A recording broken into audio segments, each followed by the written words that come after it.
Each year, Microsoft Research hosts hundreds of influential speakers from around the world, including leading scientists, renowned experts in technology, book authors, and leading academics, and makes videos of these lectures freely available.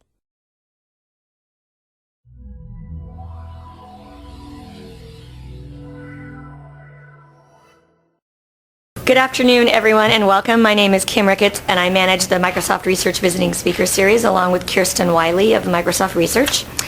And today we welcome Tarleton Gillespie to Microsoft Research, here to discuss his work on the way the concept of copyright is being changed by all kinds of alliances among technology industries, legislators, regulators, and the courts, and the ramifications of the new copyright laws, such as the Digital Millennium Copyright Act of 1998. Currently, the movement is towards setting limits of possible customer behavior by building regulations within the digital devices themselves. And as Gillespie writes, there's always been a tradition that you can open the devices that you own. There's not an economic rule that only authorized people can put a spark plug in your car, for example. But now they are literally locking the hood, closing the box, and hiding the code. And the implications of this are very dramatic. Tarleton Gillespie is an assistant professor in the Department of Communications at Cornell University and affiliated with the Information Science program in the Technology Department. He was recently awarded the Young Faculty Teaching Excellence Award at Cornell, and he also serves as a non-residential fellow with the Stanford Center for Internet Society at Stanford Law School. So please join me in welcoming Tarleton Gillespie to Microsoft Research. Thank you, Kim. I appreciate that. That's the danger of you checking out my website and finding out all my little features. So thank you again for the invitation. I really do appreciate it. And what I'd like to do is just sort of give a glimpse of what the book argues, but not spend a lot of time kind of rehearsing it. I can happily talk about it during the question and answer. But to sort of spin off on one direction, the direction that Kim was suggesting about technological design and agency. Let me set the prologue because I'm interested in technology, especially around culture. And so this is going to come as no surprise, but it seems important to sort of set the stage that we're hearing an awful lot of talk about a sort of dramatic change around technology and culture. If it's made it to Time magazine, it's probably too late, but that's one way to take a glimpse of this. Welcome, come on in. So this is just sort of a prologue to say, there is a discussion going on out there that something is changing around digital technology. It has to do with changing how things change and by whose hands. And this is a story that's being told not just about the internet, but about all sorts of digital technology and the sort of digital culture that's emerging around it. Whether it's YouTube or mashups or blogs or Second Life or Wikipedia or open source or modding or distributed computing, Web 2.0, whatever that term means. So a sort of broad sense that something is going on around digital culture and technology. It may be a moment in which we are rethinking our relationship to technology and culture, which in my mind makes it all the more important to examine what's working against this new orientation. We know the things that are working towards it. New technologies, new practices, new arrangements, new possibilities. So what is slowing that down? What gets in the way of that?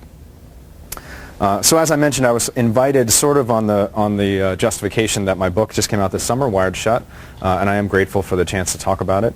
And so let me just give you the quickest glimpse of the general book argument because I'm going to sort of move off of it or build on it. And again, I'm more than happy to answer questions about all the stuff that it covers when we get to that point. So I tend to study copyright from a sociocultural perspective. I'm interested in the legal dilemmas, but I'm not a lawyer. I'm not a law scholar. I'm invested in the case and its outcome, of course, but for me it's a case, it's an opportunity to think about the intersection of law, technology, culture, and power. It's a chance to watch decisions get made, and particularly decisions about how technology should be designed deliberately to resolve some of the dilemmas that we're facing around copyright. And in my mind, part of the story is the implications for the shape and the promise of digital culture. So oftentimes we talk about, here comes the internet, it has consequences, but my perspective is the internet could be a lot of things, and the decisions we make, the arrangements we come up with, the choices we make, that's what sets the terms for what the internet will be for a long period of time, and what digital culture will be for a long period of time. So as many of you know, in response to a series of dilemmas around copyright law in the context of digital computing networks, in a particular legal, economic, and social context, and under the fuel of very particular stakeholders, we're having a debate about copyright in the digital age. We've been having one ever since at least 1999 when Napster emerged. Certainly some people were debating it well before that. But it sort of burst on the public scene as a sort of real problem. How will this law accommodate or adjudicate what's going on computer networks and with digital technology? What we've also seen during that time is a proposal that one solution to the problem, and I put those in quotes because of course part of the work was characterizing the problem so that DRM appears the right solution. The solution being proposed is digital rights management, or DRM. So in the book I lay out some of the dilemmas around copyright with this particular emphasis on the idea that those are not new dilemmas, that if you look at the history of copyright, it was built already cognizant of the fact that there are tensions built in, that it's trying to serve a lot of interests, and it's weighing a lot of purposes and interventions. And certainly, you know, these long-standing internal contradictions emerge again and again as new technologies arise, and as new sort of business models arise and new cultural needs arise. And then I examined DRM as sort of a new intervention into this long-standing problem. A technology here that's not a new means of production or distribution or consumption, but of enforcement. And so its implications in particular are quite interesting to me. But when I say the implications of DRM, much of what the book is focused on is saying that the debate about DRM has been too narrow. That we know the sort of well-rehearsed concerns about DRM, that the sort of lock-in function has implications for fair use, that consumers are not too happy with it, that it sort of encourages sort of platform lock-in. And these are all important questions. They're all reasonable questions to ask. What I suggest in the book is that in order to understand how this technical solution is working, there's a lot of stuff that's not technical that has to be paid attention to.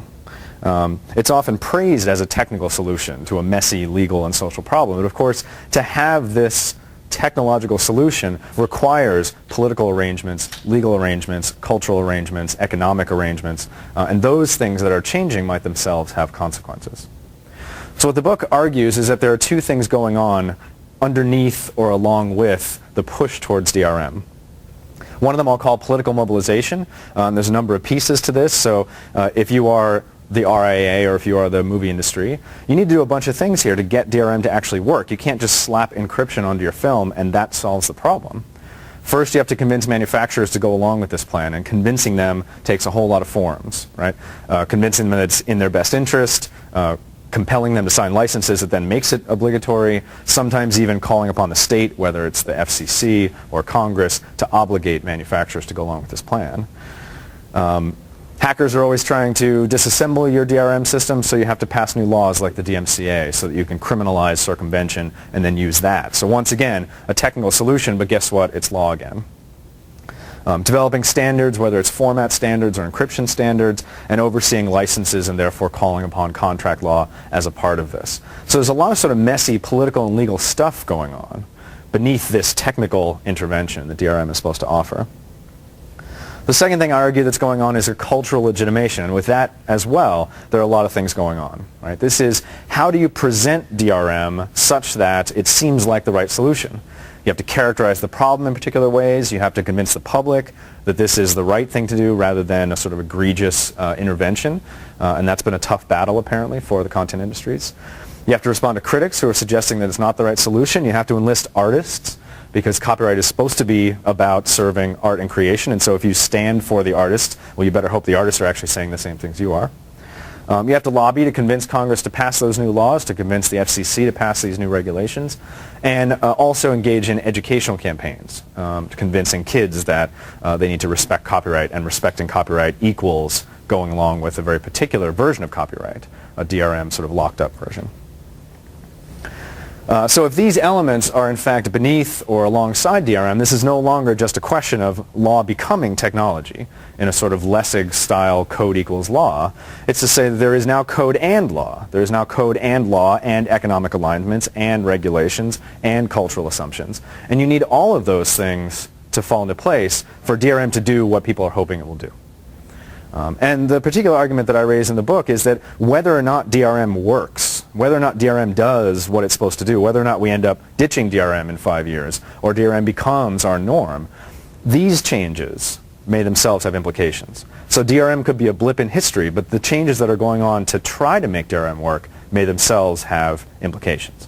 Implications for the way those industries work together, implications for the way we think about copyright and what it's supposed to do, implications for which government agencies feel they have the right to deal with this issue, and implications, and this is where I'll go from here, on the shape of digital culture, what it is we get to do online, how we think of ourselves as users of technology and as participants in our culture. Okay, so here's the question I'd like to pose for today's talk. And it's in the book, but it's sort of pushing one piece of it that I thought would be interesting to this community. Beyond the specific dilemma, here's what copyright's doing, here's what people are doing with peer-to-peer networks, how do we resolve that problem, is DRM the right solution, does it have unintended consequences? Beyond that conversation, how is it that certain solutions, DRM is my example, but not the only example, how is it that certain solutions to specific dilemmas bring with them broader ideas of what we're doing? Ideas about technology, ideas about culture, ideas about information, ideas about rights. And how are those built into specific solutions to problems like DRM? How do they bring along with them new modes of life, new arrangements, new ways of being, new roles that we can inhabit? All right. The premise here, and this is, in some ways this is why the subtitle of my book, in my mind, is actually as important as the title. What I'm interested in is the shape of digital culture. What will digital culture be over the next couple of years, couple decades? How is it that we're making decisions now? Decisions, again, about, well, should this, how should the Zune work? How should the iPod work? Do we like DRM? Should we pass a law like the DMCA?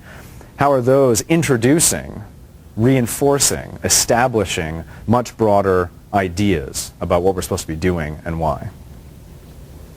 So the premise here is that big societal shifts happen beneath the feet of specific controversies. We often think about history in sort of broad tectonic shifts, right? There's a revolution, things change, the Industrial Revolution emerged, or the Democratic Revolution emerged. And I would argue it's just as important in those strike points are these tiny moments where we make tiny decisions that accumulate into understandings of what our society is about, what our culture is about, what our rights are, what technology is for, the role of commerce, the role of government, the role of the citizen, that all of those things are being worked out, but not on an explicit level. They're built into specific answers to specific problems. So again, the specific concerns around DRM have been well rehearsed, and we'll touch on them, but I don't think they'd be unfamiliar to this audience. But the bigger question in my mind is a question of agency. How is it that DRM, as a particular solution to copyright dilemmas, how is it that it shapes our sense of agency with culture, our sense of agency as political actors, and our sense of agency with technology? So that's the question that I'd like to pose for the rest of the talk. Now, it's important in my mind to sort of say what I mean by agency, and I'm not going to get into a sort of massive philosophical discussion, mostly because I don't know that philosophical discussion. But it's an important term in my mind, so I just want to say a bit about it. And I find this quote useful from Anthony Giddens. So agency refers not to the intentions people have in doing things, but to their capability of doing those things in the first place. Agency concerns events of which an individual is the perpetrator, in the sense that the individual could, at any phase in a given sequence of conduct, have acted differently. So again, not that you can act, not that you did act, or not that you intended to act, but that you simply had the possibility of acting. Right? The possibility that you could do something in that situation. So this raises the question of, how is our sense of capability an important part of our social, political, and cultural lives? Do we encounter the world as something we could intervene in, something that we can make our own, something we can be engaged with, or is it something that is distant from us, that is not ours, that is someone else's? I think as we say this, we can see quite obviously the importance of this for political concerns, right? We live in a democracy. We would like people to be engaged. They should feel like their government is their own, that their vote makes a difference, that they want to be involved in topics that matter to them. And we worry about apathy and feeling like government is an apparatus that's not yours, that it's sort of functioning over there, and you're sort of ineffectual. And we know that we would like to sort of cultivate that sense of agency, that sense of involvement. And I would argue that it is as important to be thinking about cultural agency and technological agency as it is about political agency. And this is especially true about information. You can see that in the quote that was up at the beginning from Time magazine. This idea that we're all now making this, right? You are making the world in a way that wasn't true before. Now, whether that's overstated or not, there's something there about fostering that sense of agency, that sense of capability. But then my question is, what is it that supports agency? So you may feel effectual or not. You may feel like you have the ability to engage in particular domains. You are a skilled engineer, so you think of technology as something you can intervene in, or you are politically active, so you think of that political domain as something you can intervene in, or you are a filmmaker or storyteller or blogger, and so you can intervene in that world, right, the world of information and world of culture. And you may feel that way or you may not, but how as a society do we foster that sense of agency? Do we cultivate that sense of capability? And I'd argue that there are a couple of ways we do that. So one question is, how do we know, I'm going to take it to the technological realm, how do we know that the car that we own is something that we could change, we could repair, we could fix? And again, we don't, with Anthony Giddens' suggestion, we don't have to worry about whether we ever do. Right? I change my oil, and that's about as far as I go. But how is it that I know of that car as something I could intervene in, that I have a sense of agency over, that is mine in that sense? Well, the first one is that we have social mechanisms, right? We are told that car maintenance is something we could do. There are classes we could take. There are books we could buy, right? We are reminded in a sort of social and cultural sense that this is something we have access to. A second is that there are sort of financial mechanisms, right? We might save money on repair. We can take it to our local garage. We know that person. If we get good at doing that, we might actually have a career in that, right? We might become an auto repair mechanic. And very importantly, there are legal mechanisms. So the fact that you own the car, there's a suggestion that in the fact that you own it, it is yours to do with as you please, within the limits of, reckless driving and causing mayhem. That thing is yours. You could disassemble it if you wanted to. Your sort of legal ownership gives you that right. All right? Ownership is a tricky thing here. When we talk about ownership, we're also often talking about financial ownership. You paid for this, and there are a set of rights that come with it through property law or through the arrangement you made with the person you purchased it from. But especially when we're thinking about culture, thinking about information, there's a lot of meanings to ownership. Oh, I skipped something. Sorry. So if we think about music, for instance, you can own a CD. You can own a digital track that you downloaded, financially own it, right? But there are a lot of other ways in which we feel like we own music, right? We love a particular artist, and we talk about them all the time. We tell our friends about them. We go to see their shows. It feels like ours. We make mixes, and we distribute them to our friends. This is a way you can know who I am. And these are my favorite bands of all time. This is everything I'm listening to right now. We have songs that we connect with other people around. This is, the thing that we had that certain experience around, or this is a song that's been crucial to our relationship. Right? We have subcultures that emerge, right? People who feel a deep sense of belonging with the punk scene, or the grunge scene, or the electronic scene, or whatever piece of music and sort of genre music they get involved in. Communities form around this, right? So you know that being in Seattle is one of them, being in Nashville, being in Austin, being in Montreal. There's a specific meaning that's connected to music that belongs to the people who are there. And someone could feel ownership of music by being a creator of it or a recreator of it, right? So someone who remixes or creates samples or makes parodies. That's another kind of ownership. I've made that mine, right? None of those are exactly financial ownership. Sometimes they get tangled up in it, sometimes they don't.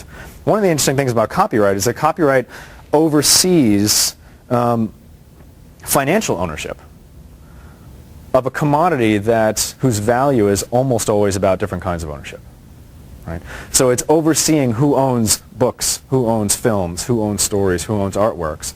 But the reason those things matter are largely a different kind of ownership. Right? We do have people who invest in films because they think they're going to make money back. Right? We can have venture capital, and we can have stocks. But the main reason why those things are valuable is because they come to matter to somebody. They come to matter to them as individuals or as members of a community or in with other people. And that kind of ownership is what gave it value. But what copyright hopes to do is it hopes to manage that value through the market. Right? We will give you as the author the right to own the work you created so that you'll put it out there and give it to the people who need it. You'll manage that as a market transaction. But its value is other than the market.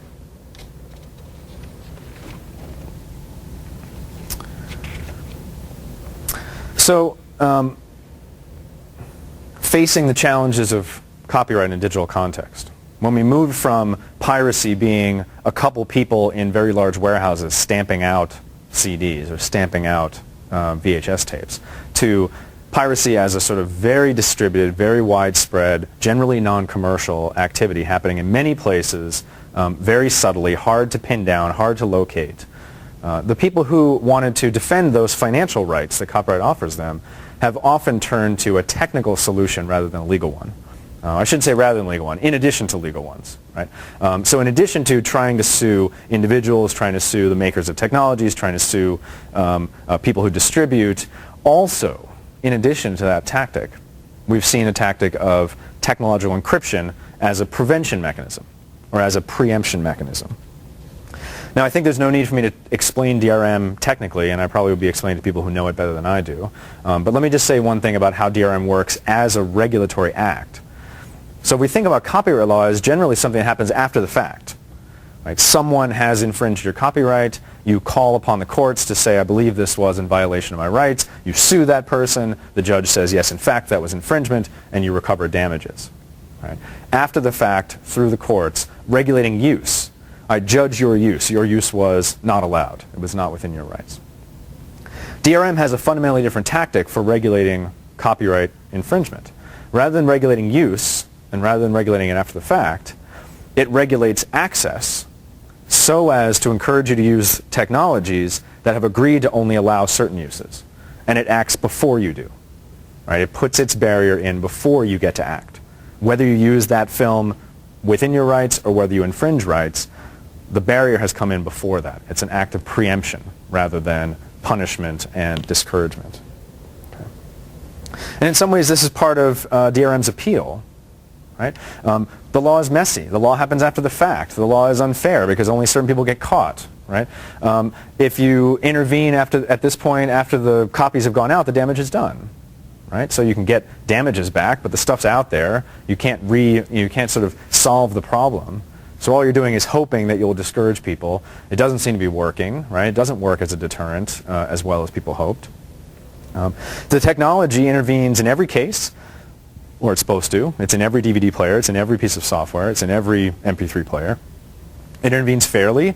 If you're using this content, you have to follow the rules. Everyone has to follow the rules. The rules are the same for everyone. And it doesn't require the legal process, which requires a whole lot of cost, a whole lot of additional burdens of proof, can irritate people, can be bad press. There's a whole lot of problems involved in pursuing the legal realm. So what we have is a technology of preemption. It is in place before you act, and it stops you regardless of what you're doing. Right? It tries to get in the way of the activity before the activity is judged to be problematic, because problematic activities will not follow. And in the digital realm, it is simply making unavailable functions. Right? Limit access, require that the technologies are designed a certain way such that when you use those technologies, the only functions possible are the ones that are allowed. Right? So the grayed out cut and paste, or cut and paste not being available at all.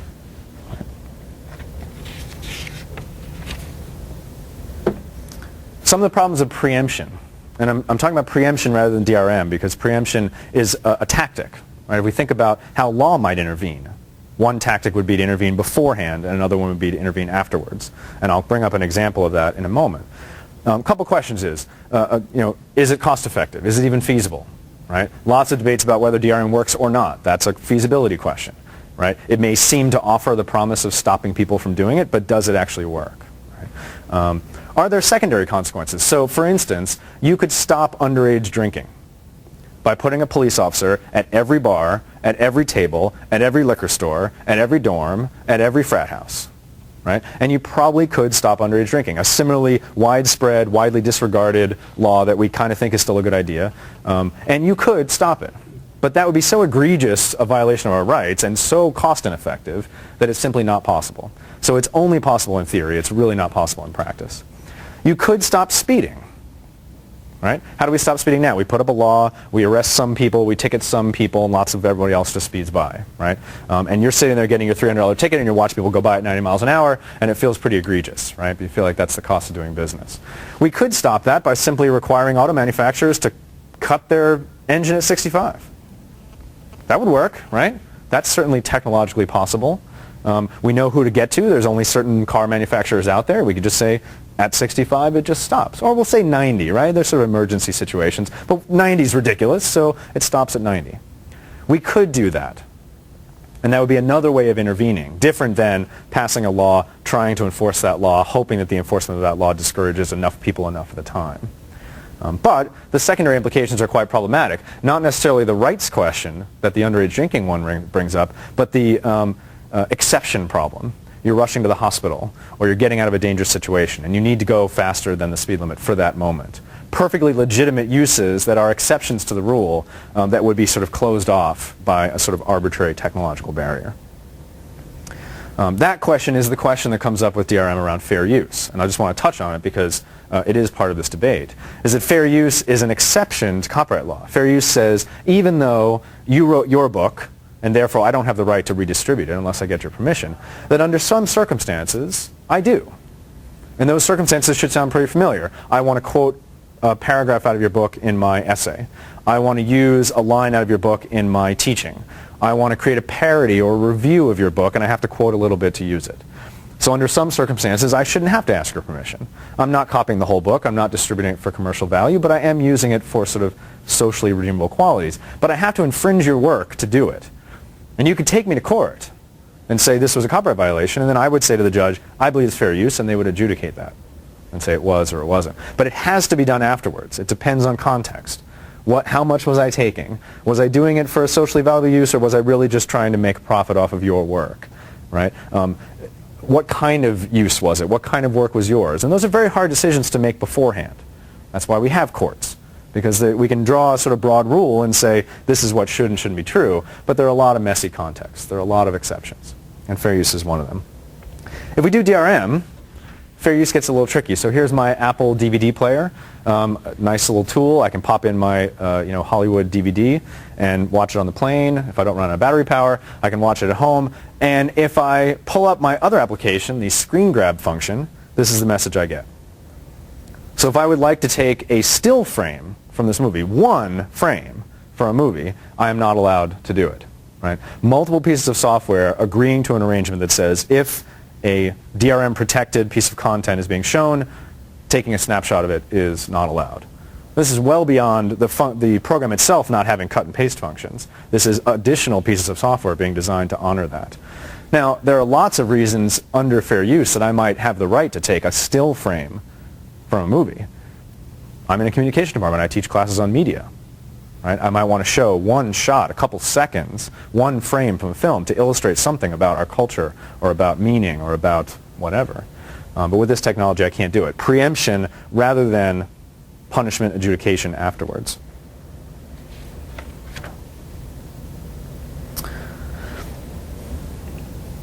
The example I wanted to draw a line to is prior restraint. So in the realm of First Amendment law, we take the First Amendment very, very seriously, and one of the ideas is that we don't want laws that restrict speech, egregiously restrict speech, because we need that sort of wide debate. We don't know who's going to come up with the next important idea. We need dispute, and sometimes that dispute is ugly, and sometimes it's inane, and sometimes it's obscene, but we generally try to accept that within certain boundaries, right, so that we can have this rich debate, and we don't silence people who should be heard.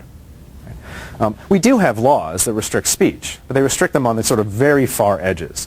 We restrict hate speech of certain sorts. We restrict speech that incites people to violence of certain sorts. We restrict child pornography and obscenity. Right? So there are laws about speech, but they're supposed to be kind of out here on the edges. But the way those laws are designed, they are very worried about what's called prior restraint. What you don't want is a law that intervenes before the speech occurs. And again, it's this idea that, like, what isn't going to be heard? Right? What's that thing that may seem obscene to somebody, may seem inappropriate to somebody, but would turn out to be very important? Right? And if you do it beforehand, you don't even know what you're missing. In addition, you get that chilling effect. Right? If you're going to be punished before you even say it, and no one can say, well, that was actually okay, you have to make a decision about whether you're in legal jeopardy. And maybe you decide not to speak at all. So we are much more comfortable with laws that follow. Say that was hate speech, that was incitement, you can be punished for it. Right? And you can still dare to do it and take the consequences. And you can still dare to do it and hope that someone says, actually, that was important, and we have to allow that. But prior restraint is deeply problematic to our idea of First Amendment. So the question is DRM doing much the same thing when it comes to cultural distribution and cultural ownership of content? Is it a form of prior restraint? Is it a form of stopping you from acting before we know whether that action was actually valuable or not? Here's the last question. This is where I get closest to kind of like philosophy, right? When we want a child not to take a cookie, we put the jar up on the top shelf, right? We don't expect that they're going to make the decision yet. They're too young, right? So we simply make the crime unavailable, right? They can't reach the top shelf. They're just too short. It's done. It's taken care of, right? We walk into the grocery store, and there's rows and rows of cookies and everything else, right? And we could probably get away with stealing it. Now, there may be mechanisms of enforcement. There may be a security camera and a watchful store manager. But we know that we could probably take that stuff. So here's the sort of legal philosophy question. Every time we decide not to, whether we do that consciously or not, whether we think about it or not, every single moment that we walk into a store where goods are in front of us and we don't steal it, we take it up to the counter and dutifully pay for it, as we're supposed to. And every time we see that everyone else does too, is that part of what adds legitimacy to a law, right? That says to us, this is actually a just law, and everybody's following it, right? And the people who don't follow, that's a pretty rare exception. And then we feel pretty comfortable saying, well, they should be punished, and we can say there will be consequences for that activity. And the legal system itself, the very idea that we're supposed to be governed by laws that are representative of our sense of morality, that come from us, or at least from our representatives, and are enforced back upon us, right? And we don't have a choice about that law. We could then try to change it and say why it's wrong, but we have to follow that law for the moment, right? That the very possibility of breaking the law adds a legitimacy every time we don't. And I worry conceptually, and this is a conceptual question, moving towards preemption as a technique, which is incredibly available when it comes to digital technology and information, right? The ability to say you can only access this if you've already agreed to the terms, or you simply can't use this information in certain ways because your tool doesn't let you, right? Not that you choose not to, but that your tool simply does not make it available. Does that change our relationship to the law itself? Is that in some ways part of why there is so much frustration and disregard for DRM? Not just because people don't want it there, they think it's a bad idea, but in some ways because it is patronizing, right? Because it doesn't treat us as legal subjects. It treats us as children. All right, I'll get away from that, the legal philosophy question. Here's the part where it gets to technology. And I think that the engineers in the room, and the sense that we're in a place where there's a lot of engineering going on, where we get to sort of raise the stakes on the agency question. Because so far I've been talking about cultural agency. Do you feel like information is yours? Do you feel like music can be yours? Do you feel like you can intervene? And I get that for a lot of people that's sort of soft. And for people who study culture, that's really important. But it's like, okay, great, everyone can make YouTube videos. Got it, right? Let's raise the stakes one level and ask about technology and our sense of agency with technology. All right. So with DRM, if you are a manufacturer device, if you make DVD players or DVD software, you have to sign a license. And this license that you signed with the content industry says you must design your device so that cut and paste isn't available, so that you use certain formats, so that you check certain meta tags and make sure that your software is obeying the rules. Right? And that's most of what that license articulates, compliance rules. But there's another piece in almost every DRM relationship, what's called robustness rules. Right? This is the language from the license that DVD player manufacturers sign or DVD software manufacturers sign. It says, your implementation shall be clearly designed in a manner that would effectively frustrate each of the following. Attempts to defeat the copy protection, attempts to discover decrypted confidential keys, attempts to discover highly confidential information in the form of the encryption that's going on here. All right? What robustness rules do is they try to obligate manufacturers to make their devices hard to understand. Now the I is for hackers, right? Someone who wants to defeat the copy protection. Well, if you can submerge the copy protection process inside the guts of this software, inside the guts of this hardware, and they simply can't find it. They can't sort of crack it open and say, I see how it works. There's the code. Aha, now I've made my little device. If you can bury it.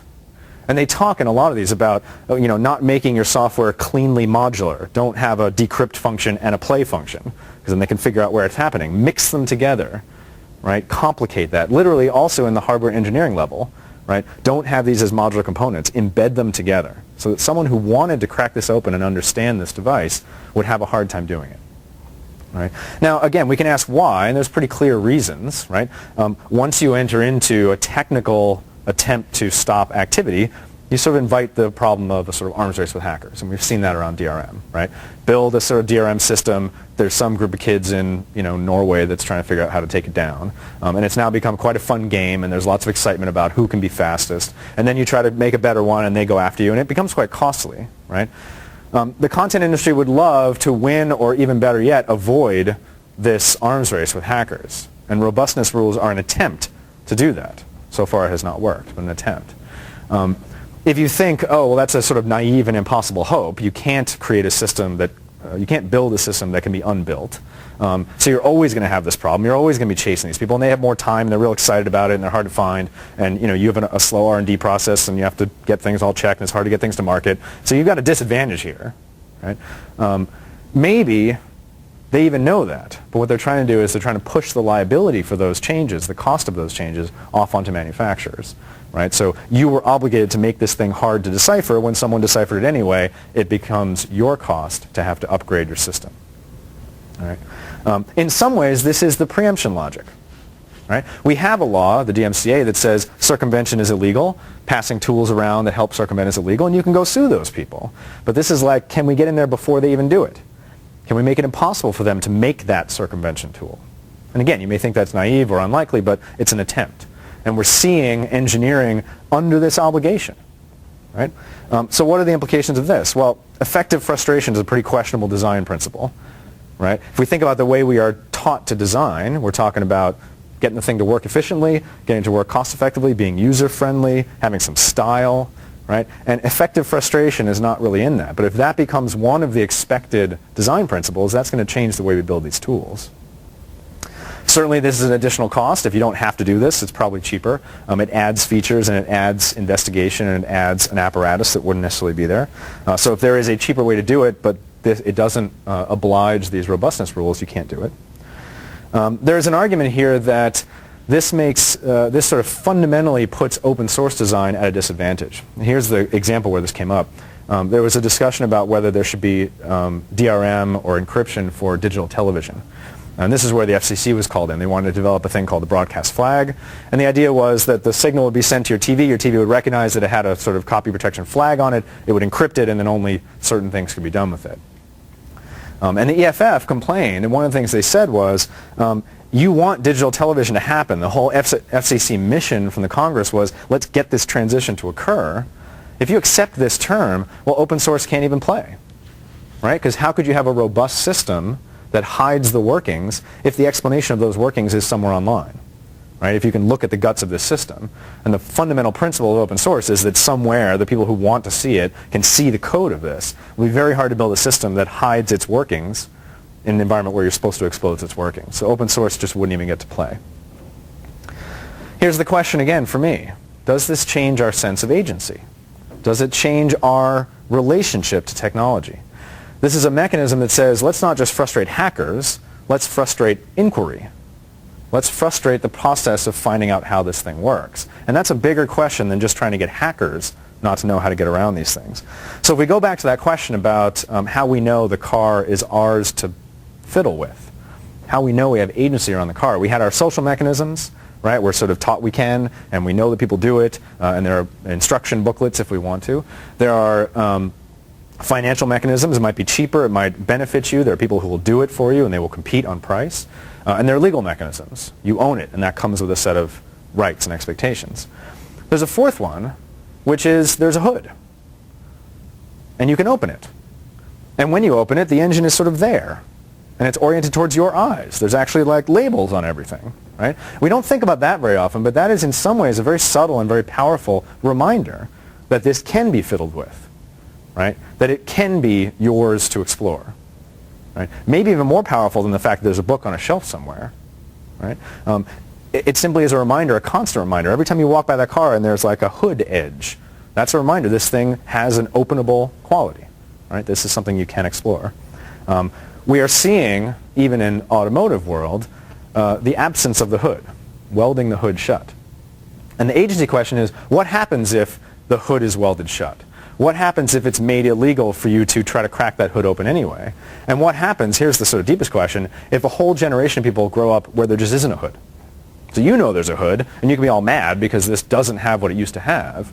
But 20 years later, if all cars have no hood, and they're designed so there's a little thing that pops open where oil goes, and there's a little thing that pops open where fuses go, and there's a little thing that pops open where gas goes, and that's it. And then only authorized dealers can open this. Notice that, not even mechanics, right? Authorized dealers. Now we're talking about platform lock-in, right? But it changes our relationship to the technology itself. Tom Guerin's suggestion: once sealed shut, machines are capable of steering social action in ways not always meaningfully apprehended by actors or necessarily congruent with their interests and values. Right? You could take this as an argument. This is well before the open source movement, but certainly a call for the value of open source and sort of open design. But even beyond that specific question about open software design, a question about openness, and if we take Giddens' suggestion, the mere offer of openness, whether or not that offer is taken up. Okay.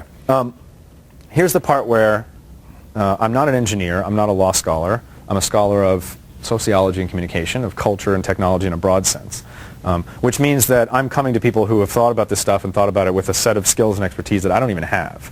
So let me see if I can offer mine that may be outside of what people get to think about, and maybe that's sort of the opportunity. Say, okay, there are places where this conversation happens in different terms, but might have some value for people who are in the muck of it.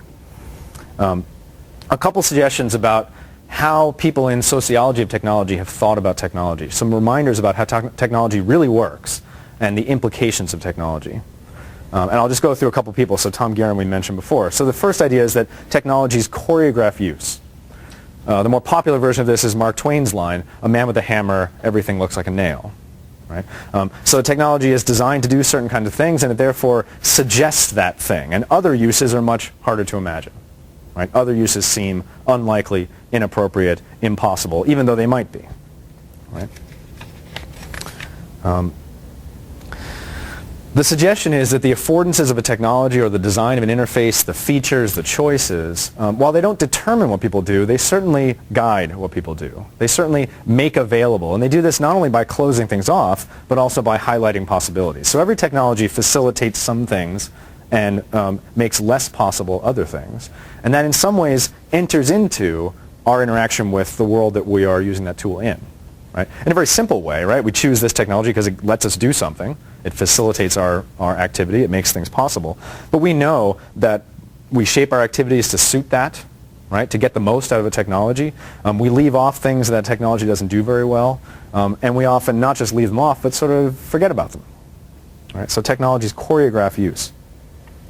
Design has political implications. So Langdon Winter says that the things we call technologies are ways of building order into our world. He had a famous article called "Do Artifacts Have Politics?" That's a really interesting read. It's not perfect, but it's fascinating. And he made this point about Robert Moses, who designed the bridges over the Long Island parkways. He also designed a number of things in New York City. He was a sort of urban designer of great importance in the 70s.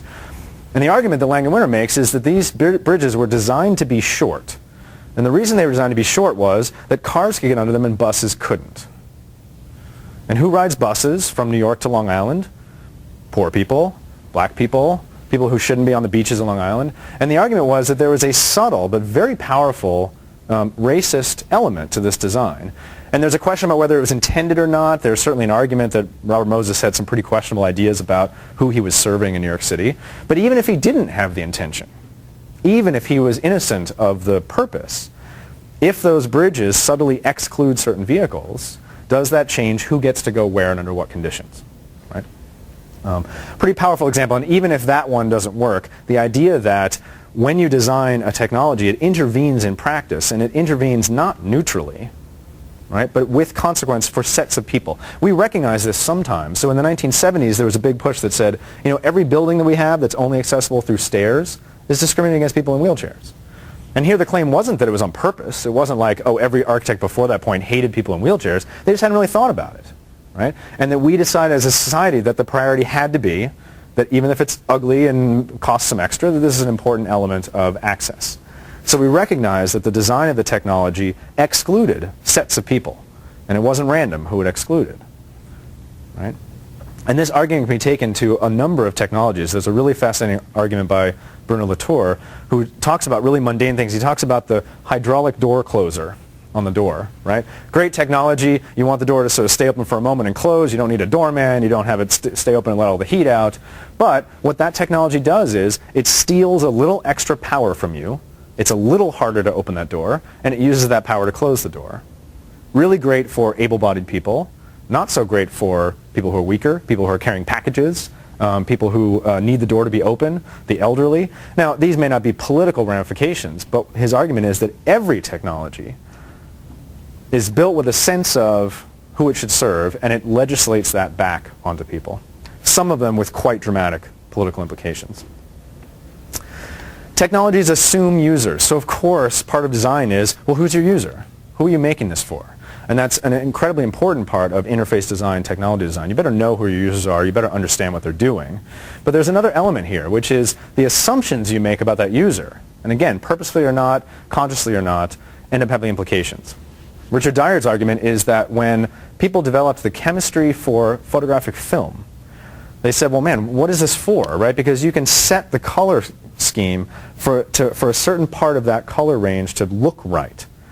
And it turns out that the chemistry you set, well, some part of the color range is going to look right, and some of it just isn't. The stuff on the edges isn't. And there was a decision, whether it was conscious or not, to say, well, what most people are going to do with this is portraiture. They're going to take pictures of people. Right? That's an important part of what painting is for. That's what we imagine identification is going to be for. So that's going to be a main purpose. Well, the people they imagined were white-skinned. And there's an argument that still, to this day, photographic film and even digital film, because it tried to model itself off of what had to look like film, represents Caucasian skin better, more naturalistically, than darker skin. Right? Again, very subtle. We don't have to assume that it was purposeful or racist in its intent, but did it then build into our world that the representations of skin, some of them just look right and some of them don't? Right? Technology assumes users and builds those assumptions in. One step further is that technologies configure users. Right? They ask users to be a certain way, not just who is my user, but here's what I'm going to need you to do. Here's the right thing to do to make this technology the best thing you can be. Or, in very powerful ways, I'm going to market to you, I'm going to explain to you who you are in relationship to this technology. There's a great article by Nellie Outshorn about electric razors. That there were electric razors that were non-gender specific, so that was what it looked like, and there was a point at which some of the manufacturers of razors decided to separate the two. Let's sell some to women, and of course we'll make them pink, and we'll sell some to men, and we'll make them black and tool-like. Now, not only does that then sort of remind us and suggest that these are somehow supposed to be different activities, but there was a very interesting observation. Men's razors had screws on it. Women's razors, that was gone. It was effaced. So not only did they look different, and these had to be all curvy and pink, right, but they also literally erased the access to the technology. Men's tools are supposed to look like you can open them. They're supposed to look like Black & Decker. Women's tools are supposed to be smooth. Right?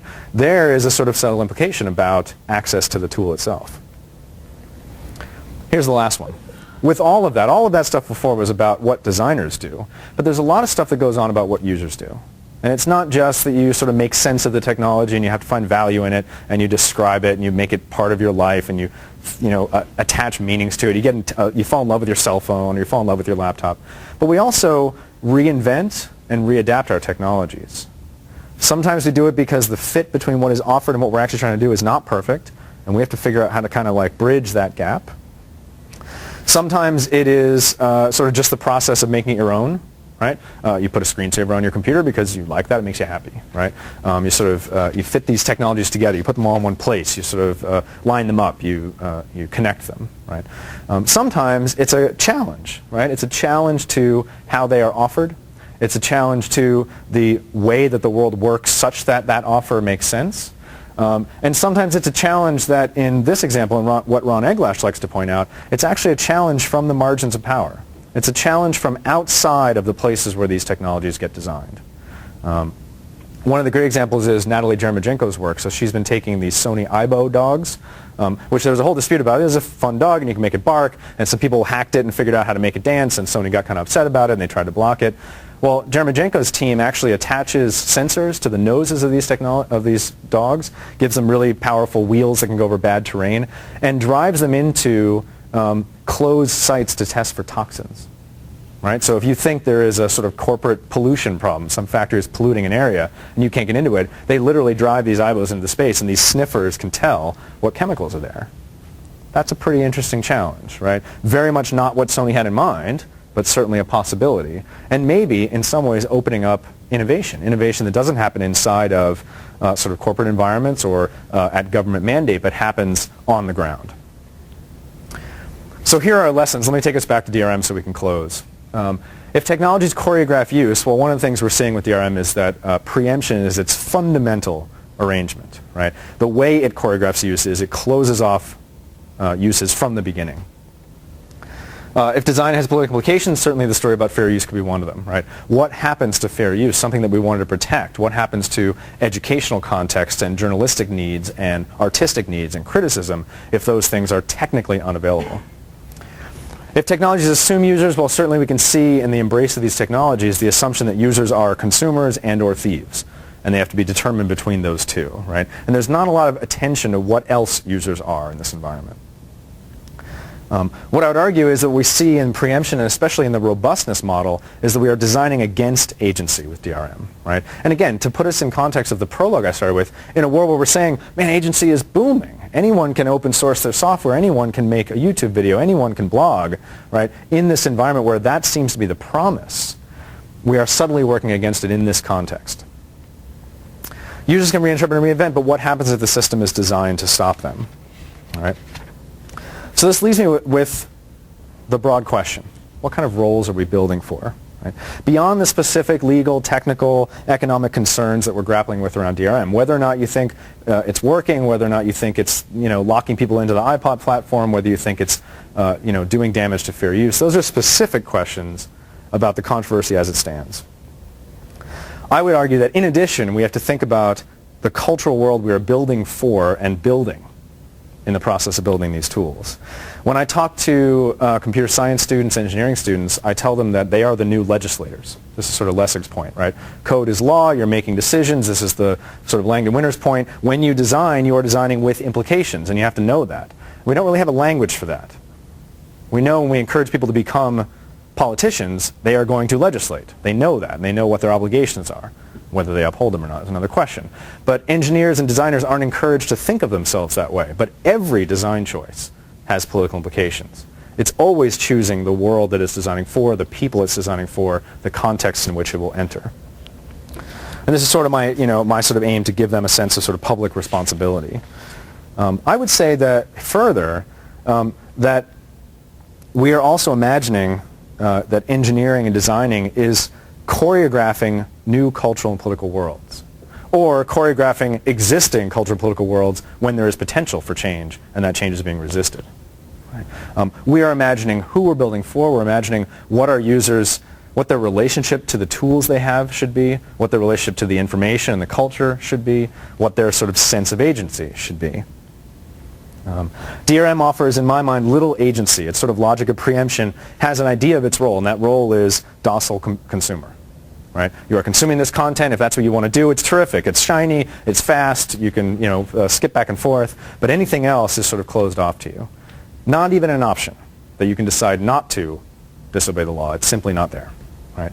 The question is, what happens to the other roles? What happens to the roles that are forgotten here? And I just put some up. And the last two, I think, are very important. How we think of the person who is engaged in this tool, the person who takes on this tool and is trying to do something with it. Here's my snarky way of posing the question.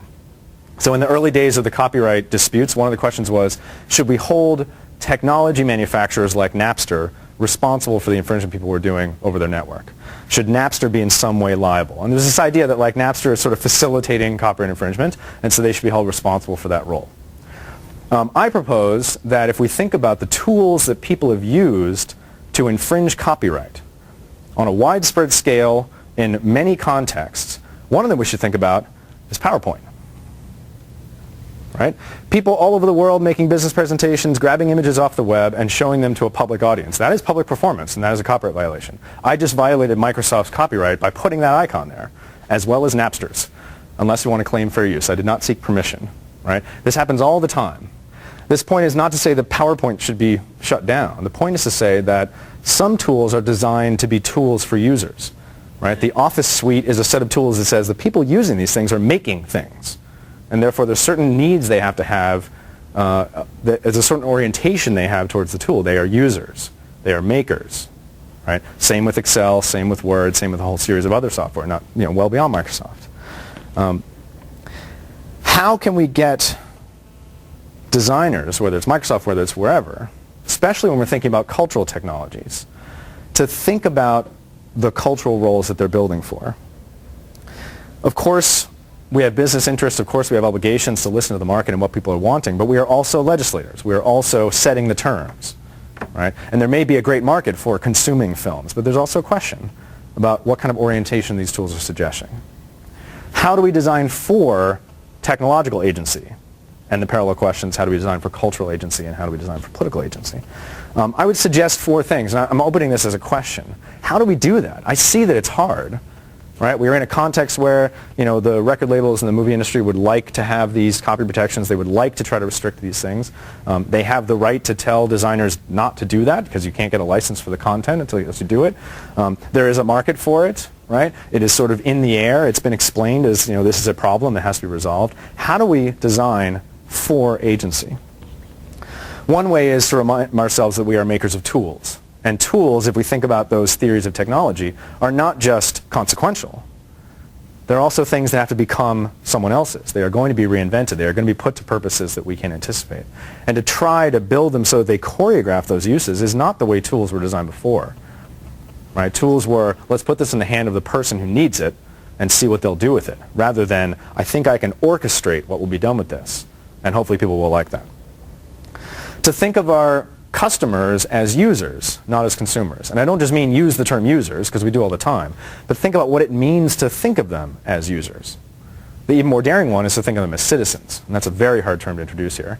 I was at a conference once, and the idea was let's bring law scholars and copyright scholars together with Congress people and industry people, and they had invited 2 Congress people who had been quite involved in this, and they didn't come, but they sent their staffers. So they had a little debate between the one who was way pro-DRM and the one who was doing sort of digital rights and consumer rights. And they had this debate, and it was pretty cool. It was all sides of it, but they kept talking about consumers. Well, consumers want this. No, consumers have to have this. Consumers. And it was like, who of all people should be using the word citizens, if not our government, right?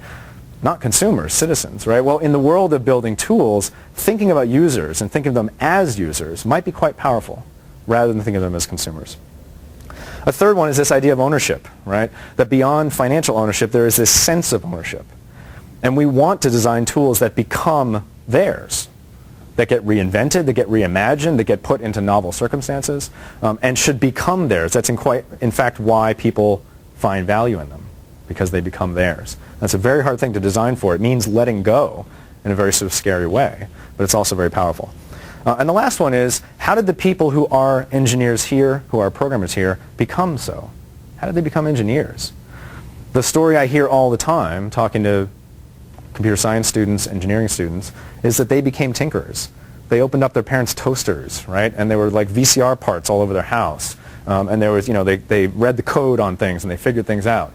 Somehow they got the invitation that those things were openable, right? Their mom and dad had a toaster and they just put bread in it, made it pop out, and it was brown, right? But somehow they began to see that thing as a thing with a cover, as a thing with guts, as a thing with components, as a thing that could do something else, as a thing that could be better, and as a thing that could be theirs to explore, right? How do we cultivate that kind of agency? That sense of capability, the very sense of capability that got everyone here to be designing these tools in the first place, or got lots of people here to design these tools. I'll stop there. I would love to take questions about this or anything. Thank you very much. Appreciate it.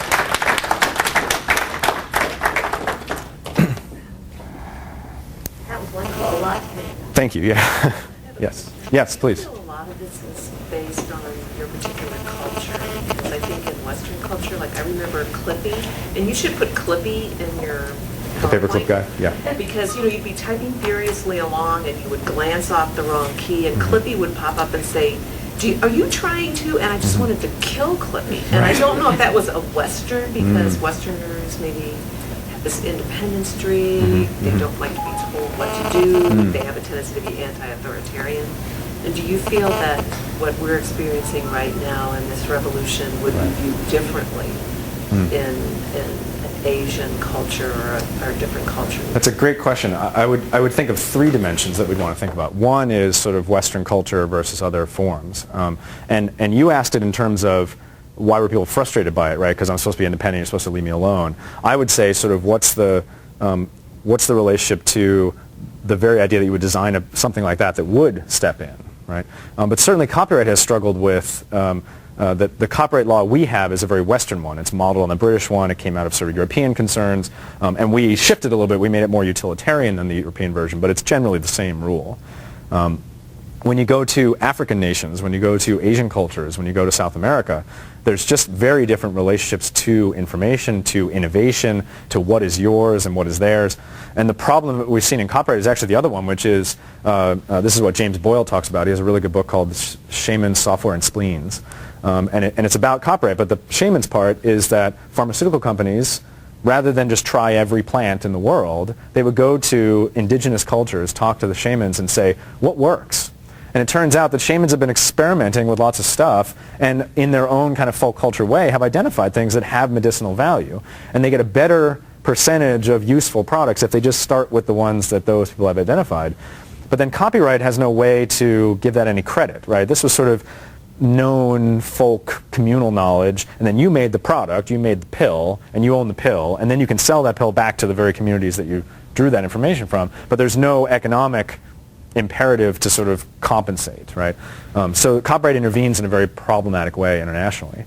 The other dimensions I would say is that there is something about consumer culture that needs to be kept here, right? So the idea of how you are served as a consumer, and in some ways a lot of that has to do with we're going to serve every need, right? And so that sort of interventionist design might have been justified on those terms, right? Let's make this useful. Let's make this possible. Let's show them what can be done. Let's help them along.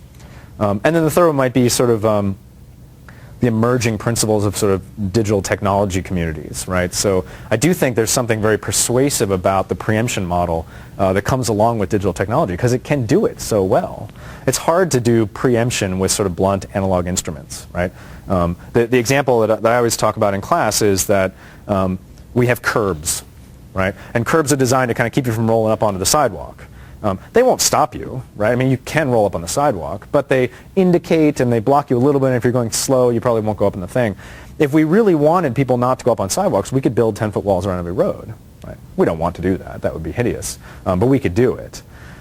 With concrete, it's very hard to intervene preemptively. We can make guardrails and we can make speed bumps and we can make, we can bank the roads, but those are sort of soft guidelines. The digital, because everything is rule-bound, right? The tool doesn't exist until you say, what are the litany of choices that are available and what are the litany of choices that don't exist? You have to have anticipated not just what are the edges of this activity. Oh, someone might drive onto a yard. Let's do something about that. But every component of the activity. And when you have that as your task anyway, well, then it's very easy or it's very compelling, I think, to use that as a guiding principle, not just a facilitating principle. So I think all of those things play into it, sort of Western notions of possession and the role of the market and the role of, rights systems, sort of individualness versus communal, the consumer culture's ideas about what tools are for and how consumers are supposed to be served, and then sort of digital design principles. Yeah, please. I'm fascinated by the whole concept of agency and the sealed hood and everything. Great. Think about the societal good aspect of it. Yeah. I'm reminded of a story that a neighbor of mine is an engineer at Boeing and was explaining the incredible proficiency of autopilot systems now. He said there's a joke around Boeing that says the ideal crew for a modern airliner would be a pilot and a dog. Okay. And the dog would be trained so that the pilot would push the button to turn on the autopilot. Right. And the dog would be trained that if the pilot gets his hands near the steering wheel, dog bites him. Dog bites pilot. Great. Right. Apparently the autopilots are superior in test after test to human intervention, 99.9% of the time. Right. And so it strikes me the societal good of the tinkerer, historically has been they improve things. And yet with our modern society and the complexity of some of our tools, you think of the societal harm that can be done if like the sealed hood in the automobile. No, that's right. If someone wants to tinker with their brakes, I can do that myself. Right. Oops, I messed up. Right. And I plow through, I kill 15 people in an auto wreck. Mm-hmm. You obviously don't want the pilot of the jetliner saying, I can tune that jet engine myself. I'll make it a little better. Yeah. So I wonder if as the complexity of our technology gets greater and That's the right. ramifications of mistakes gets greater, if the societal benefit is actually enhanced by removing the screws and not allowing access. Yeah. No, I think that's a great point, because what I don't want to suggest is that from this argument I would say never close off a technology, always have the open door. That's absolutely not the right logic when you start thinking about some of these technologies. What I find is that we don't weigh that part very well. So we can see the sort of harm questions, and we can see the sort of technical complexity questions, and we don't think about the need to have something open so people can muck with it so that maybe it'll get better somewhere else, right? Even though mucking with it has all sorts of implications. What I would say is that according to a number of dimensions, we have to make a decision about those things. So for instance, highly complicated interconnected systems that can cause great harm, you can see a reason why you wouldn't want that, have an open door at the nuclear power plant, right? Absolutely, there are those systems. And if you look at the internet, in some ways, we're talking about a highly connected, very complicated system. And certainly the questions about sort of being able to hack routers and spam. I mean, there's ways that we would say these problems might be so egregious, or the risk of having someone changing something would be so problematic that one of the things we might do is close the door. What I would say is that when it comes especially to information, it is a precarious move. And the prior restraint idea is one idea, is that information is a special commodity, it's a special product, and we've always treated it that way. We've recognized that in law and in culture, that the rules are different about information, not just because the economics are different, but also because the needs are different and the imperative is different. And my sort of favorite example is that people who want to argue against sort of looser copyright controls will say, well, if someone's got a painting in their house and they lock the door, you shouldn't have the right to just go in anyway. Right? And the examples that I showed, like a railroad, guard, I'm not saying that's a bad idea, right? Like we should preempt some activities if possible. The problem with, you've got a painting in your house and you lock the door is the copyright was never about whether I can see your copy. It's whether I have access to the art at all. And so it's one thing to say, you have a copy of this art and it's your right to lock it up, and I don't somehow have a copyright fair use to open your door and go in your living room. But if you have a way to lock up every copy of that art, then you really do have a way to intervene in how I use it. You have a way to intervene in how it matters to people. And that's problematic. That raises another question about openness. And I think we can also think about that about information technologies, right? So if the harm that is possible is economic rather than physical, if the harm can be addressed in other ways, although not perfectly, and the innovation that we've already seen is happening on a very wide scale, right? The platform of the internet facilitates that kind of innovation in many places. We're beginning to see a great value in that. I mean, this is Yochai Benkler's point about sort of collaborative peer production, right? There's something happening here, and it's in fact a different model of innovation, not just innovation somewhere else, but it's a very different way of thinking about innovation. And I would say that all the ways in which that might be valuable and should be explored, that gets lost in this sort of framework, in a sort of DRM, preemptive, stop every violation at all costs. The other thing that I spent a lot of time on the book in that I didn't touch on here is that I said briefly in the presentation, I think DRM is a bigger solution than the problem it's solving. I think that the appeal of DRM, especially for the content owners, is not copy protection. And it's the reason why, despite the fact that it's not working very well and it's costly and consumers hate it, they're still pursuing it. One of its great values is that it doesn't just regulate copying, it regulates purchase. Right? So the magazine industry for a long time has known that every copy that goes out is actually 5 readers on average. And they just can't commodify that. They can't monetize that. It gets left in the doctor's office, and it's left on the bus, and your sibling reads it or your spouse reads it, and they just can't do it, right? But if instead of I sell you a CD and you play it 100 times, 1,000 times, 1,000,000 times, if I can commodify each of those uses, and I can commodify new things, like if you want to share it, that's 25 cents for this person, or if you want to play it on 2 platforms, that's a different price, or if you want the higher quality, that's a different price. DRM does that very well. because it intervenes at a certain point and it says, I will only grant you access on certain terms. Those terms could be, I plan to violate copyright or not. They could also be, I've paid this fee or that fee or for this use or for that platform. So it monetizes culture in a lot of ways it never has before. And that's going to be a very hard question because that's not illegal.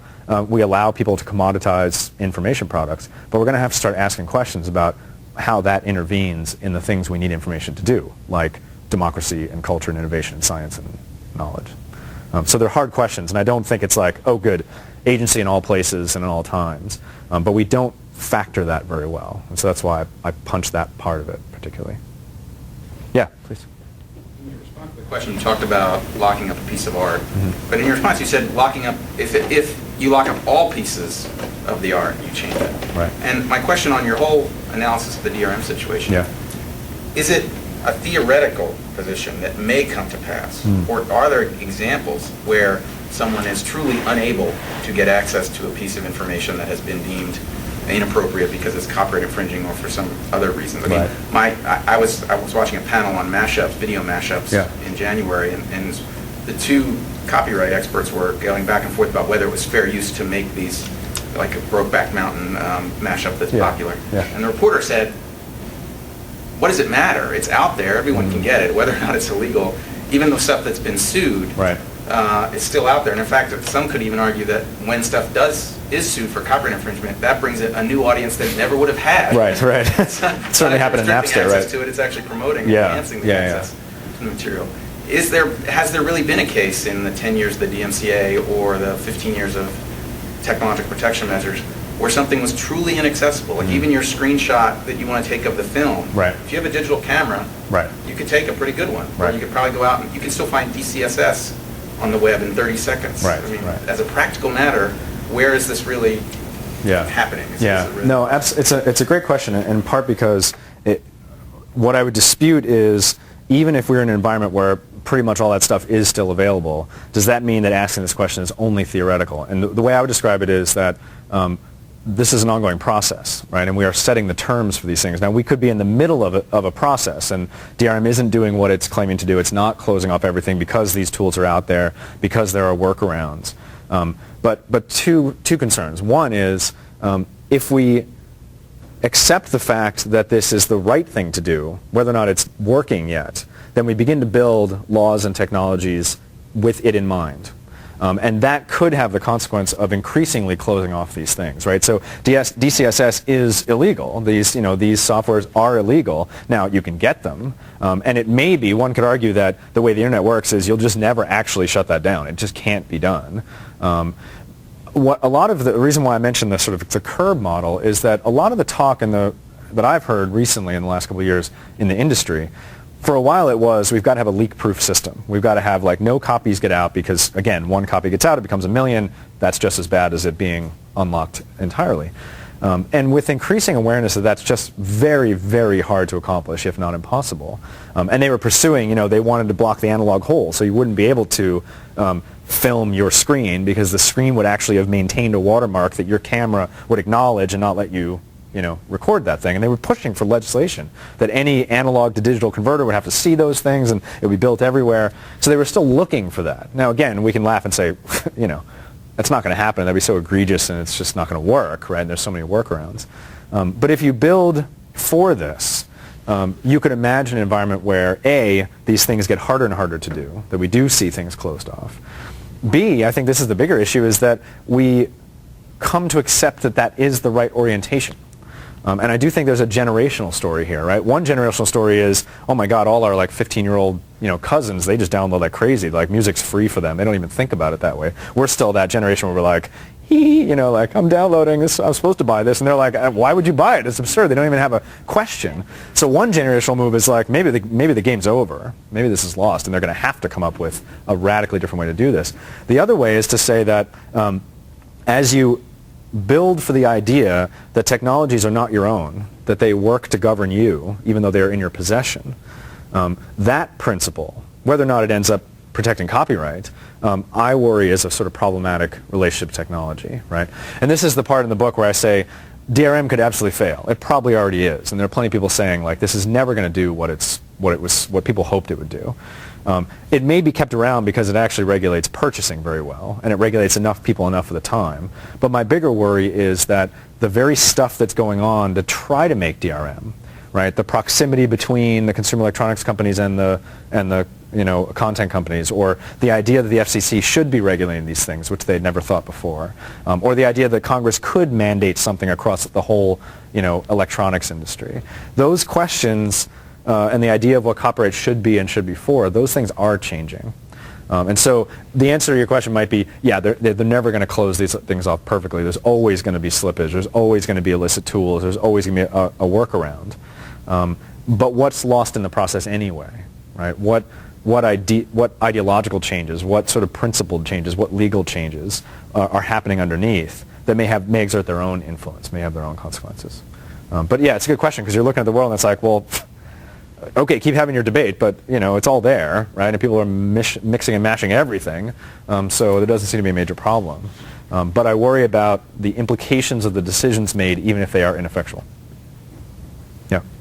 What do you think about the project of Google digitizing books? The book question. Yeah.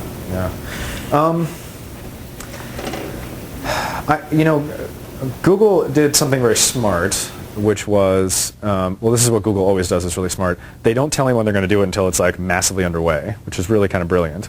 And the one I think about is when they started like taking pictures of every major city in 360 degrees. It wasn't like they said, okay, we're about to start this, and then there could be this huge debate. It's just sort of there, and you're like, man, this is so cool. And the privacy questions are kind of, well, it's too late. And they sort of did that with the library. They sort of, they talked to everybody, and they got this thing up, and suddenly you had this sort of beautiful tool, and it was already there. And so you weren't arguing against the possibility, which could be good or bad. You're arguing against like, well, this is freaking cool, and so what, are you going to stop that, right? And they were very smart to sort of establish it, and also made some gestures towards, we're not distributing the whole book, we're distributing whatever. They're actually radically changing copyright law, I think. And one of the principles of copyright law is that you don't have to opt in, you opt out. Right? So you create your work, you write your short story, and the second you write it, it's yours. It just is, right? And then if you want to license it to people, or if you want to Creative Commons and say anyone can use it, that's your right. But you got to opt out of your rights. You got to say, thank you, I don't need them. And Google's move was, we're going to assume you've given us the right to distribute this until you say you didn't, and that's an opt-out situation. There's been a debate about whether copyright should be kind of an opt-out model. I mean, it wasn't until 1978 that this idea that your book, the second you wrote it, was yours. In fact, you had to register for copyright. And in 78, the law said, no, just the moment it happens, it's yours, and there's no process that needs to happen. And one of Lessig's points has been maybe a really sane thing to do would be just go back to that other option. So then people who want it have to just file for it. It shouldn't be a hard process, but maybe lots of people just wouldn't, right? They just wouldn't care. They would do Creative Commons without even having to do it. So I think the place that Google could get in trouble is that question of sort of like, we just assume we have your permission until you tell us we don't, which has never been copyright's model. As a scholar, I think it's terrific. I mean, it's an incredibly compelling offer to people who deal with books and deal with old books and deal with lines of thought, because there's always been this hope that this stuff would simply just be there and be searchable in the way that Google is trying to make it searchable. So how would you feel if your book were in the Google system? Well, I mean, so to me, it's very interesting that I don't think there's that many authors who, when you sit down and look at what's happening, have a real problem with it. Because if my book, which is under copyright, it's new, it hasn't gone out of print, it hasn't whatever, it would be up there and people could search it and would get a few lines from it. I think that's terrific. I want it in libraries. I want people to go in libraries and Xerox it, right? So this is much less than that. If it's sitting on a library shelf and anyone can Xerox it, or run it on their scanner and PDF it if they felt so inclined, to have a couple lines from it and searchable so that people who want to read it can find it. That's this thing of, the flip side of that ownership question, right? Ownership isn't just financial, it's also investment. The flip side of production is that I'm not just trying to make money. In fact, I did a terrible job. If I want to make money, this isn't the book I would write for an, academic press that, on a sort of, topic that only some people are going to care about. And then giving away my labor, that was pretty dumb. I'm doing it for lots of other reasons, right? Reputational economy reasons, the chance to talk to cool people. I mean, lots of other payments. And for those, the more it gets out there, the better, right? Don't you think you should have the right to say, yes, you can do this? That's the sort of opt-in, opt-out question. And it's tricky because, I would tend to say no for what Google's doing, right? So it's the same idea as like, I put up a website, right? I put up a blog. Now I could put a robots.txt file on there that says this isn't searchable. But the culture of it is, man, I want it searchable. How else are people going to find it except through Google, through Yahoo, through whatever their favorite search engine is? That impulse of the value of my text is actually greater the more people find it. And that's true about this book. It's true about my blog. It's true about my webpage. It is of relatively little value to me if one or two people read it. It is of increasingly greater value the more and more people encounter it. Now, if what people were saying was, not only do I have access to your book, but I'm going to republish it and sell it and not give any profits, that's the place where copyright comes in. But this question of whether Google should have the right to create a search archive, the real dispute, and the reason why the publishers don't like that, is that they would like to be the ones that provide the search archive. It's not that they even hate that their books are going to be more accessible. If you're an academic press and you've got 10 more readers for a book and one of them buys it, man, that's golden. I mean, you're talking about a dramatic shift in profits. This isn't, Stephen King or J.K. Rowling. But if you and your sort of partnership of publication organizations could create that archive and have people coming to you instead of to Google, and if Google's going to put ads and make all sorts of profit on it, you could do that. That's what they don't like, right? And that's not a question that I think affects many authors. It's a question that affects publishers. But this always gets tangled. The reason why I said enlisting artists, the copyright is designed to say this is an author's right, but of course you turn that right over to your publisher in almost every case. So the industry, whether it's the music industry, the movie industry, the publishing industry, has to appear to be speaking for their creators, not in their own self-interest, even if it is in their self-interest. They have to always be saying, look at what you're doing. You're hurting artists. Look, here's, Missy Elliott. She says this is a bad thing. And it's hard for them when some other band comes up and says, I hate this system. Put it out there, right? Or Radiohead starts selling their stuff online for whatever price you want. Or Courtney Love comes in and says, I'd rather get away for free. I'm just feel lucky that I get to do this. Someone comes in and says, yeah, I make $1.20 on every CD, and the industry makes 10. And so I don't actually see any profit out of this at all, right? Writes a whole essay about how, a platinum album gives them $16,000 a year. They make all their money on merchandising and T-shirts. So, it's very hard to then say creators who the right is actually handed to are best served by distributors who now hold those rights, who have their own business to manage and maintain. And Google is trying to be another offer in there, a sort of search provider. My instinct both as a writer and as a copyright thinker is that I like that. I see why it is going to step on some landmines in terms of not just what publishers want, but also the way the law is written. But I actually think it's a pretty good innovation myself. That's my take on it. Yeah, please.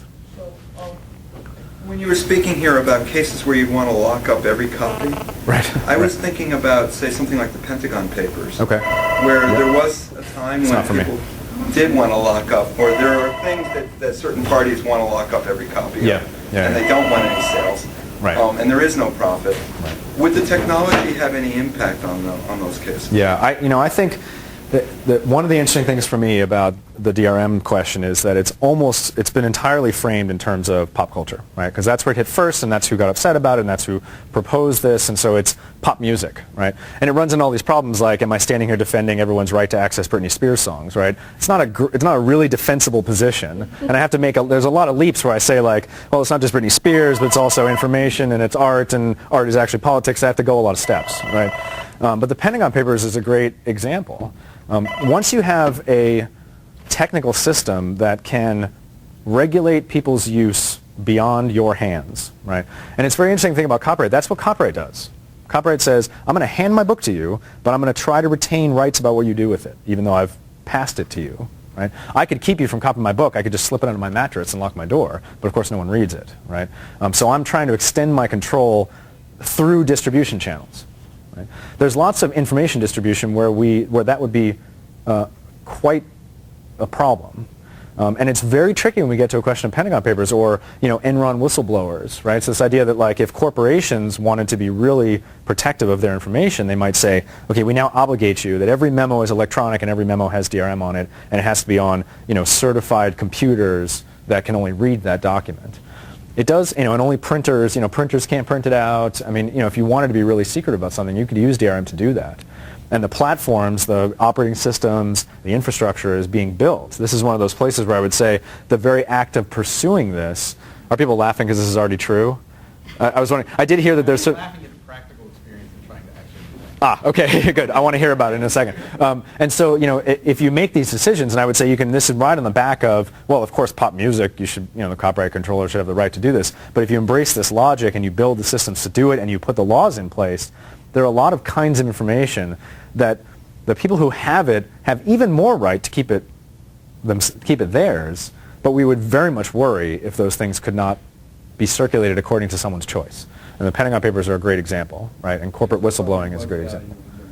Yeah, and the argument from the Supreme Court was that that's okay, or at least it was okay for the Times to publish it. It may not have been okay for him to have carried it out the door. But that's one of those places where the violation of the law, if he felt it was right to do, then he can take the consequences. But preemption simply makes it impossible, right? He would have had to actually, write down every word of the Pentagon Papers, and it wouldn't be, believable because it was in someone's hands. So that really does intervene in a lot of places where information as a political resource, as a piece of the democratic process, as a piece of checks and balances, as a piece of public rights, to have embraced this around pop music and built the tools to do it, it opens the door for that to happen in a lot of places that I think would be very hard to ask questions about, but questions would need to be asked. So, yeah. How do you think fair use law is likely to be changed under the influence of digital culture? I worry a great deal about that in two directions. So one is that there are two theories about fair use. One is that it's there because despite the fact that it might be valuable, if you owned a book and I wanted to write a review of it, you could stop me, right? I could say, I need your permission, and you could say no. Or I could say, I need your permission, you could say, fine, pay me $63,000. And we need those moments to be able to say, I just get to do it anyway. Sorry. If you don't like it, I'm sorry. It's educational, it's of social value, and that fair use is that. It's a safety valve for the things that you could stop with your copyright, but we don't want stopped. The other argument is that it's simply there because clearing copyright is really tricky, right? So I'm a teacher and I want to use this article, and it would take me like 6 months to find out who owns it, and I might just not use it in my class. And so fair use is like, well, thank God we can get past this sort of difficult process. I don't think that's the right interpretation. I think the first one's the right interpretation. But the second one has some sort of ground. And there are people who say, well, in a digital environment, we could come up with a way that says the document travels with a kind of code, and that code tells you who owns it. And if you transferred ownership somewhere in a database, that code gets handed over. So it'd be very easy for me to clear copyright. It can be done automatically. And in fact, people are looking into that. So Blackboard, which provides academic software, you can host your course, and you can put documents on there. They're trying to build a system where you post some article into your Blackboard and you hit a button, and then it does the clearance for you. And it would be a small step to go from there to when you post it to Blackboard, it goes ahead and clears it for you. And that closes off that first idea of fair use. And I wonder if that's a place where, because the difficulty could be overcome in a way that it couldn't in kind of an analog world, you'd lose the justification for the other one. It'd be like, oh, good, we fixed the problem. The other place I see is that the Google Books example, right? So Google needs to argue why what they're doing is okay. And what they're going to do is they're going to lean on fair use, right? They're going to say, yes, we made a copy of every book. That's what I'm being sued for. I'm being sued because I made one copy of every book to put it in this archive, right, so that it could be searchable. But that's my fair use because I'm doing it for non-commercial reasons and has social value, blah, blah, blah. I would argue that that's really stretching what fair use was supposed to cover. And it wouldn't be bad for us to say, let's just talk about searchability, right? Let's make a new rule that says searchability needs copies. So copying for searchability is good as long as you're not copying also for distribution, which is bad. And we could very easily craft a rule, a copyright statement that says that. That's not fair use, and it's not infringing use. It's search use, right, or index use. But if we keep putting these things under the umbrella of fair use, and they kind of muddle what fair use was for, which in my mind was sometimes you have to be able to use someone's stuff without permission for the right to talk to it, the right to teach it, the right to criticize it, the right to use it in educational purposes, the right to get value out of it that the owner might not want you to get value out of. Yeah, indexing is kind of like that, but I worry that it then sort of makes fair use just so widespread and flimsy that then we start disregarding it altogether. So I would love to see it hone in on that thing of like, creative reuse is actually really important, and as long as it's not commercially damaging, as long as it's reasonable, it should be allowed. And then there's indexing use, and that's a specific thing that has a specific shape. And there's copyright clearance difficulty, and that could be another thing, right? Like orphaned works and not finding the publisher. There's all sorts of rules about that. If you try reasonably to find the publisher and you simply can't, you can go ahead and use it, and there's sort of a promise to pay a certain fee if that person emerges. So instead of glomming it into fair use, you could actually make these sort of all viable exceptions of a different sort. And I worry that not doing it is going to make fair use a harder thing to deploy when it's actually the only way to defend what you're doing. Well, thank you. No, thank you. I appreciate it.